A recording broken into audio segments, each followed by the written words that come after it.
어린이 철로 역정 제4장 구원의 장소. 크리스찬은 구원의 장소를 향해서 계속해서 달렸어요. 길 양쪽에는 구원의 벽이라고 불리는 높고 큰 벽들이 서 있었죠. 그런데 오랫동안 짐을 지고 달린 탓에 다리가 쑤시고 온몸이 아팠어요. 하지만 크리스천은 이 짐을 반드시 벗겠다는 결심으로 달리고 또 달렸어요.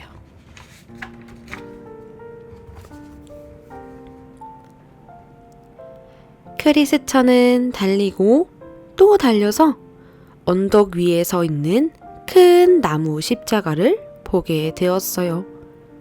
그가 들고 있던 책에는 왕의 아들이 이 십자가에서 죽으셔서 어린이 순례자들이 자유롭게 짐을 벗을 수 있게 되었다고 적혀 있었어요.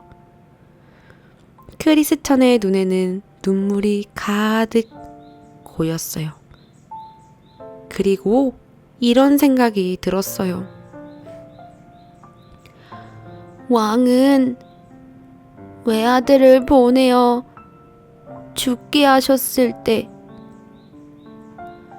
얼마나 마음이 찢어질 듯 아프셨을까? 그리고 그 왕의 아들 역시 십자가에 죽으시면서 얼마나 큰 아픔을 묵묵히 감당하셨을까? 크리스천은 십자가 앞에서 감격하며 중얼거렸어요.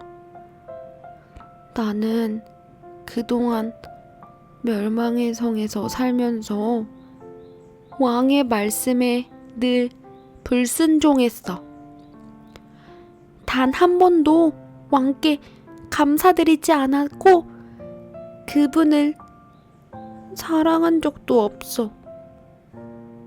나는 그저 더러운 옷을 입은 어린이 순례자일 뿐인데 왜 왕과 그분의 아들은 나 같은 아이를 위해 이런 일을 하셨을까?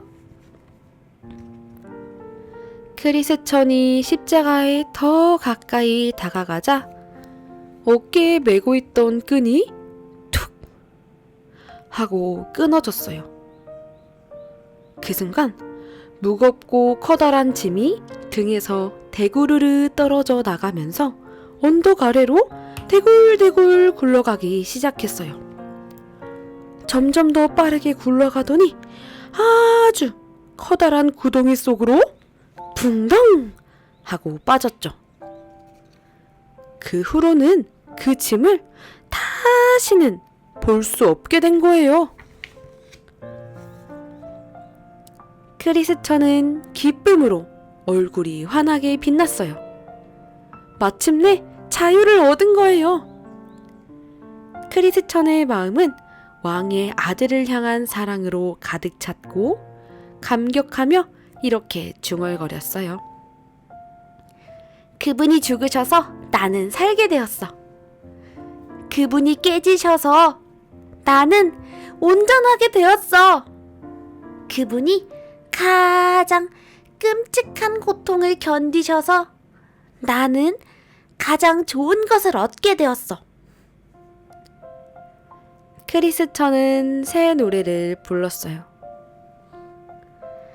나는 죄짐지고 십자가 앞에 섰네. 내 안에 있는 깊은 죄책감 스스로 풀 수 없었네. 오! 참으로 놀라운 날 나는 은혜로 덮였네. 왕께서 아들 보내어 나 대신 죽게 하셨네. 십자가 앞에서 난 자유하네. 나의 짐은 여기서 풀리고 나의 부끄러움은 모두 깊고 깊은 바닷속으로 던져졌네. 그때 빛나는 새 천사가 나타나서 말해주었어요. 이제 너는 참된 평안과 영원한 기쁨을 알게 될 거야. 첫 번째 천사가 말했어요. 너의 모든 죄가 깨끗이 씻겼단다. 두 번째 천사는 크리스천의 더럽고 낡은 옷을 벗기고 새롭고 아름다운 옷으로 갈아입혀 주었어요. 세 번째 천사는 도장이 찍힌 두루마리를 크리스천에게 주면서 말했어요. 이것을 여정 내내 소중히 간직하렴. 그리고 하늘성에 도착하면 이것을 보여주렴. 이 두루마리는 네가 왕의 순례자라는 증거란다. 그리고 언제나 하늘성에서 환영받을 거라는 약속이기도 해. 크리스천은 새 옷을 입고 두루마리를 품에 안은 채 가벼운 발걸음으로 다시 길을 걸어갔어요. 세상이 전보다 훨씬 더 밝고 환하게 보였어요. 언덕 아래에 도착했을 때 크리스천은 3명의 졸고 있는 소년들을 보았어요. 그들의 발목에는 쇠사슬이 채워져 있었죠. 소년들의 이름은 어리석음, 게으름, 자만이었어요. 크리스천은 그들을 향해 외쳤어요. 얼른 일어나! 여기는 안전하지 않아!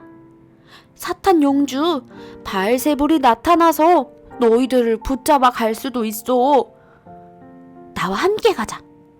그러면 이 쇠사슬도 풀 수 있을 거야. 그러자 어리석음이 말했어요. 에이, 여기는 아무런 위험도 없어. 게으름은 하품을 하며 말했어요.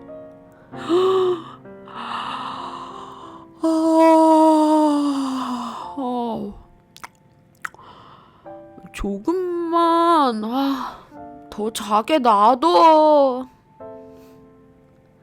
자만은 이렇게 말했어요. 응? 자기 일은 스스로 알아서 하는 거야. 크리스천은 속으로 생각했어요. 왜 저 아이들은 내 도움을 받으려 하지 않을까? 크리스천은 조용히 혼자 다시 길을 떠났어요.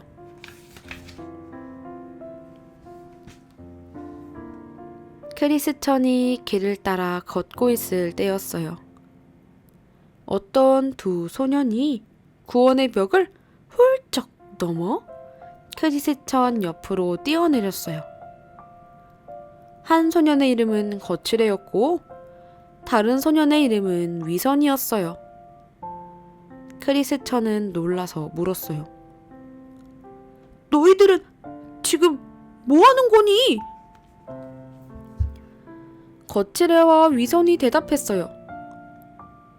우리는 허영의 땅에서 왔어. 우리도 하늘성을 찾아가는 중이야. 크리스천이 그들에게 물었어요. 그런데 왜 좁은 문으로 들어오지 않고 벽을 넘어온 거니? 그러자 거칠애가 말했어요. 좁은 문까지 가는 건 너무 멀잖아. 이쪽이 훨씬 쉬워. 게다가 어떻게 길에 들어왔는지는 별로 중요하지 않아.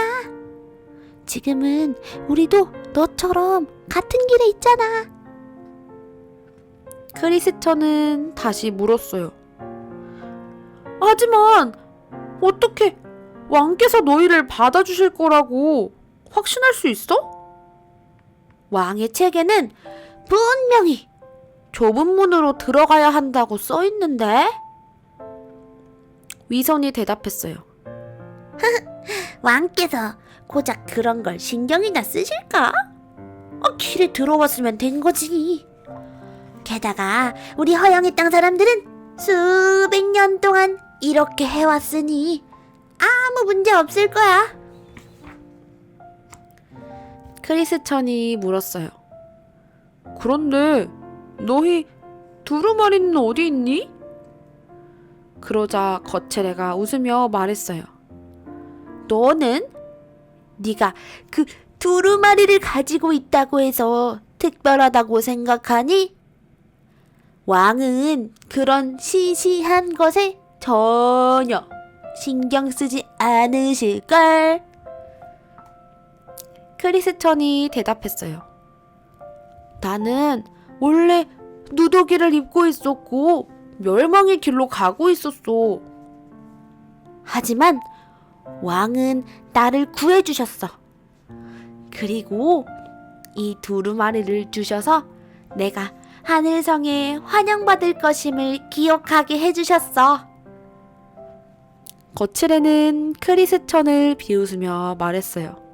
그래, 너나 그 작은 두루마리 잘 간수해.